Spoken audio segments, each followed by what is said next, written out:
Hi friends, అందరికీ నమస్కారం అండి. తెలంగాణ రాష్ట్ర వ్యాప్తంగా ఉన్నటువంటి ఆసరా చేయిత పెన్షన్ లబ్ధాలకు సంబంధించి ప్రభుత్వం నుంచి ఇప్పుడే ఇంపార్టెంట్ ఫ్లాష్ అప్డేట్ అయితే రావడం జరిగిందండి. చాలామంది ఎదురు చూస్తున్నట్లుగానే తెలంగాణ రాష్ట్ర వ్యాప్తంగా చేయిత పెన్షన్లు ఎప్పటి నుంచి అందిస్తారు? కాంగ్రెస్ ప్రభుత్వం అధికారంలోకి రాకముందు ప్రభుత్వం ఏదైతే 11 రకాల పెన్షన్లు తెలంగాణ రాష్ట్ర వ్యాప్తంగా ప్రభుత్వం అందజేస్తామని చెప్పింది. నెలలు గడుస్తున్నాయి. ఇప్పటికే వృద్ధులు, వితంతులు, ఒంటరి మహిళలు, ఎయిడ్స్ రోగులు అంటే ముఖ్యంగా 11 రకాల పెన్షన్లు అయితే అందజేస్తున్నారు కదా. తాజాగా వచ్చేసి తెలంగాణ రాష్ట్ర వ్యాప్తంగా దివ్యాంగులకు 4016 రూపాయలు అయితే అందజేస్తున్నారు.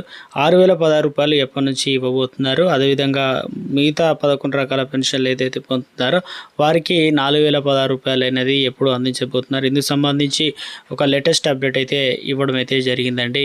అదొక స్మాల్ రిక్వెస్ట్ అండి. ముందుగా వీడియోస్ ఉన్న ప్రతి ఒక్కరు కూడా లైక్ చేయండి. కొత్తగా ఛానల్ చూస్తే తప్పకుండా సబ్స్క్రైబ్ చేసుకోండి. చూస్తున్నారు కానీ లైక్ చేయడం మర్చిపోతున్నారు, వెంటనే లైక్ చేయండి. ఎందుకంటే తెలంగాణ రాష్ట్ర వ్యాప్తంగా కాంగ్రెస్ ప్రభుత్వం అధికారంలోకి వచ్చేసి దాదాపు 3 సంవత్సరాలు అవుతుంది. అయినప్పటికీ ఇంకా పెన్షన్లకు సంబంధించి పెంపు అనేది, అదేవిధంగా పెన్షన్లు ఇస్తారా ఇవ్వరా అని చెప్పి చాలా మంది అయితే ఎదురు చూస్తున్నారనమాట. తెలంగాణ రాష్ట్ర వ్యాప్తంగా మంత్రి సీతకు ఒక లేటెస్ట్ అప్డేట్ అయితే ఇవ్వడం జరిగిందండి. ఇటీవల కాలంలో తెలంగాణ రాష్ట్ర వ్యాప్తంగా గత ప్రభుత్వం ఇచ్చేదానికంటే తాము ఎక్కువగా చేసి ఇస్తున్నామని, అదేవిధంగా గత ప్రభుత్వంలో ముఖ్యంగా కొత్త వారికి కూడా ఎక్కువగా చాలా తక్కువ మందికి అయితే ఇచ్చారనమాట. కానీ తమ ప్రభుత్వం మాత్రం తెలంగాణ రాష్ట్ర వ్యాప్తంగా ఆర్థిక బడ్జెట్ అనేది ఆర్థిక లోటు ఉన్నప్పటికీ కూడా తమ ప్రభుత్వం అన్ని సంక్షేమ పథకాలు అమలు చేస్తూ ఆసరా పెన్షన్ లబ్ధిదారులను కూడా తెలంగాణ ప్రభుత్వం ముందు చూపుతో ఇటీవల తెలంగాణలో 1000 రూపాయలు లేదంటే 500 రూపాయలు పెంచి ఇస్తామని చెప్పారు కదా. తాజాగా వచ్చేసి ఏప్రిల్ నెల నుంచే ఇవన్నీ కూడా ఇవ్వబోతున్నారట.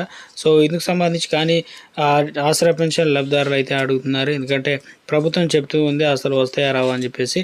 సో వచ్చే వరకు అయితే మొత్తానికి ప్రభుత్వం మాట ఇచ్చింది కాబట్టి తప్పనిసరిగా ఇవ్వడానికి అవకాశాలు అయితే ఎక్కువగా ఉన్నట్లు అప్డేట్స్ అయితే రావడం అయితే జరుగుతుందన్నమాట.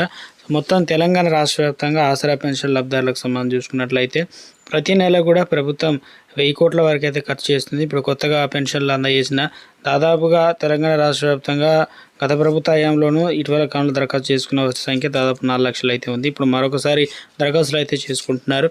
సో ప్రభుత్వం ఎట్టి పరిస్థితుల్లో అనర్హులను చెక్ పెట్టి అర్హత ఉన్న వారికి పెన్షన్లు ఇవ్వడానికి ప్రభుత్వం అన్ని ఏర్పాట్లు చేసింది. ఆర్టిఫిషియల్ ఇంటెలిజెన్స్ ద్వారా ప్రతి నెల కూడా పెన్షన్ పొందుతున్న వారందరికీ ప్రభుత్వం నుంచి కొన్ని ముఖ్యమైన అప్డేట్స్ కూడా అందిస్తున్నారనమాట. మొత్తం మీద తెలంగాణ రాష్ట్ర వ్యాప్తంగా పెన్షన్లకు సంబంధించి చూసుకున్నట్లయితే కొంతమంది ఏమో పెన్షన్లు తమకు ఈ నెల కూడా రాలేదంటున్నారు.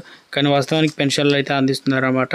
సో మొత్తానికి తెలంగాణ రాష్ట్ర వ్యాప్తంగా పెన్షన్ల పంపిణీకి సంబంధించి ప్రక్రియ అనేది వేగంగా కొనసాగుతుందన్నమాట. సంబంధించి తెలంగాణ రాష్ట్ర వ్యాప్తంగా మరొక 2-3 రోజుల్లో అయితే క్లారిటీ అయితే ఇవ్వబోతున్నారనమాట. ఆసరా పెన్షన్లకు ఎవరికి ముందుగా ఇవ్వబోతున్నారు ఏంటి అనే దానిపైన కూడా.